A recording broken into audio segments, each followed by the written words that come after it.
Hi, I'm Christopher Ray, and welcome to the second of 3 video lectures about Wang Anyi's 1995 novel, The Song of Everlasting Sorrow. In this video lecture, I want to focus on the literary techniques that Wang Anyi uses to bring us into history in a very intimate way, one that is very focused on everyday material life. I'll talk about all 3 parts of the novel, but I want to focus especially on part 2.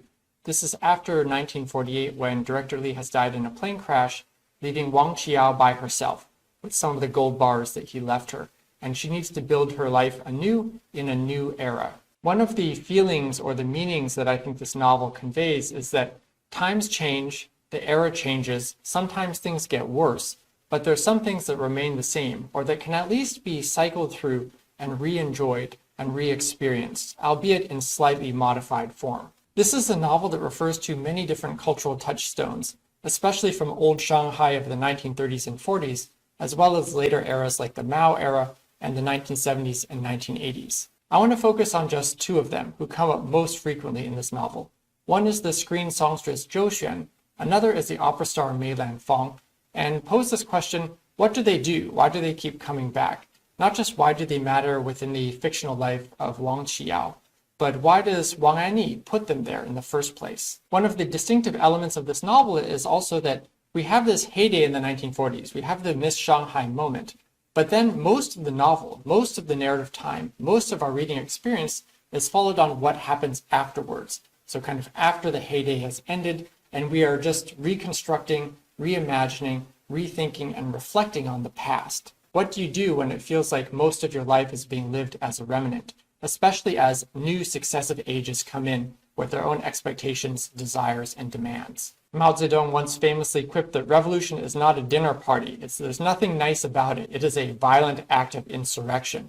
However, in this novel, particularly in part 2, we have revolution as something of a mahjong party. We have a lot of intimate spaces. We have a lot of small gatherings that seem to be an effort to insulate oneself from history. And so there's this sense that Wang Xiao and a lot of her companions are kind of out of time, that the age has bypassed them. One of the things that Wang Qiao symbolizes is a sense of self-possession, and there's a lot of focus on domestic spaces in part 2. So I want to draw a contrast between the interior and the exterior that happens again and again in part 2 of this novel. Finally, I want to talk about how this kind of grand history, this national narrative, and the private lives of individuals converge in part 2. Because I do think that there's intrusions of history, and also these illusions that people have about themselves, about other people, about history itself. Part 2 begins with a change of scenery. We leave Shanghai and we're in the small town of Wu Bridge. Wu Bridge is a refuge, we're told, for people trying to escape from Shanghai. Wang Xiao returns to Shanghai. She starts a new profession as a nurse, giving injections. Her apartment also becomes a focal point for a small gathering of people, initially just neighbors, but then the neighbor's social circle. She gains a new female companion in Madame Yan, and she also meets and has romantic relationships with 2 men, and has a daughter by one of them. Then 2 people she knew in the 1940s reappear, only to die off shortly thereafter. But besides the characters, we also have other presences in Wang Qiao's life.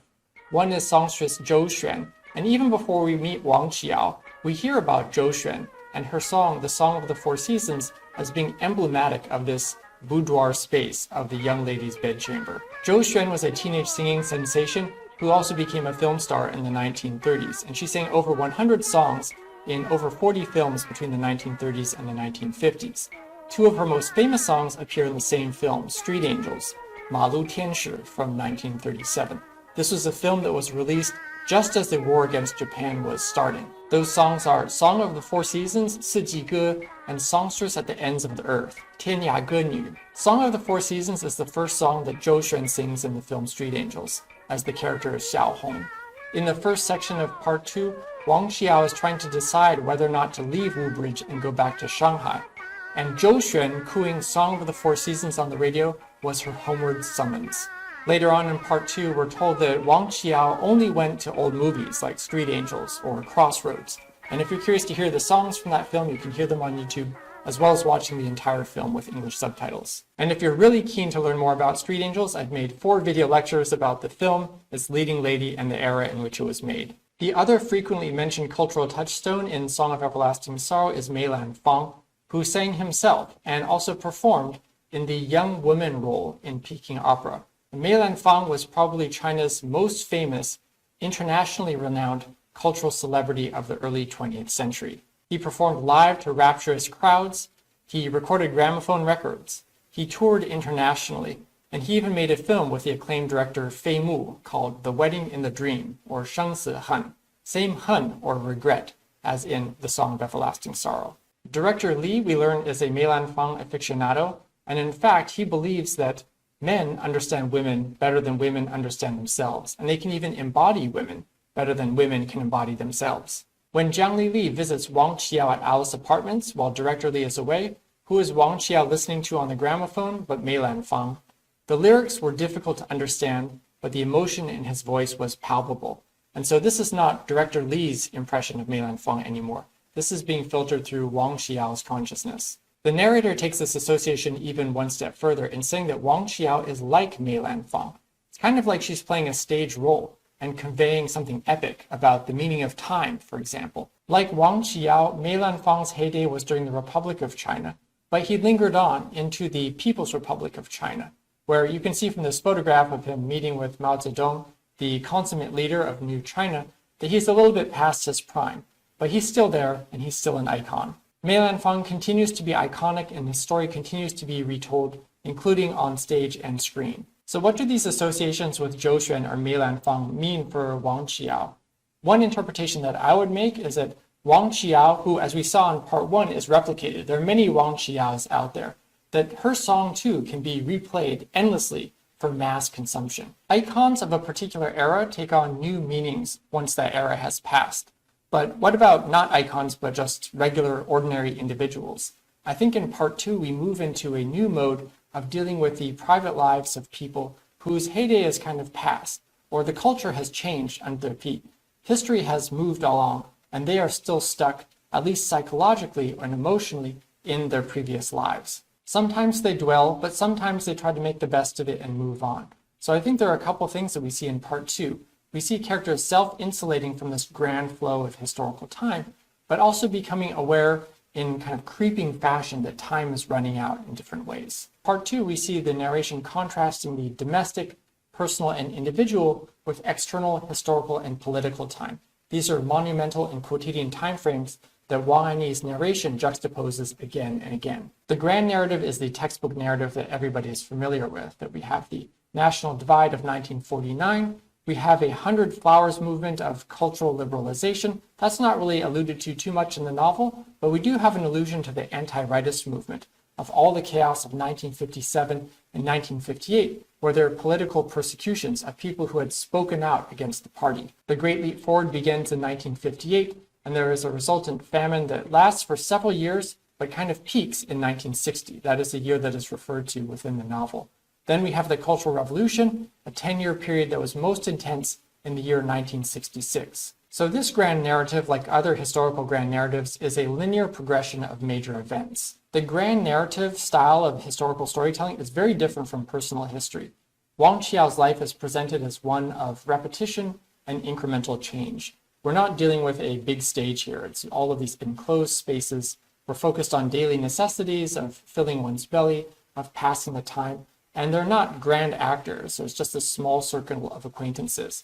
Really, the one major event in part 2 is childbirth. And you could say also the death of Mr. Cheng. So let's just take a look at 3 examples of how this external turmoil is contrasted with kind of a cozy domesticity. One is the anti-rightist movement. In 1957, Wang Qiao doesn't have a lot of family around, but she accumulates this surrogate family that gathers around the stove and creates their own small world, which is contrasted in the narrative to this large world outside that is undergoing shattering upheavals. 1960, we have the Great Leap Forward famine hitting Shanghai and affecting the life of Wang Qiao and Mr. Cheng. They bond again, they reunite over food. And there's no discussion here of what the Great Leap Forward was or how it came about or what were the causes and effects related to this grand historical incident. All we feel, all that's described, is the impact on private individuals. 1966, the Cultural Revolution begins. Before this moment in the narrative, we're told 1965 was a great year. Things were looking up in Shanghai. But then the chaos hits, and it directly affects Mr. Cheng. And we're rather abruptly told that he was among the first batch of people to commit suicide in the summer of 1966.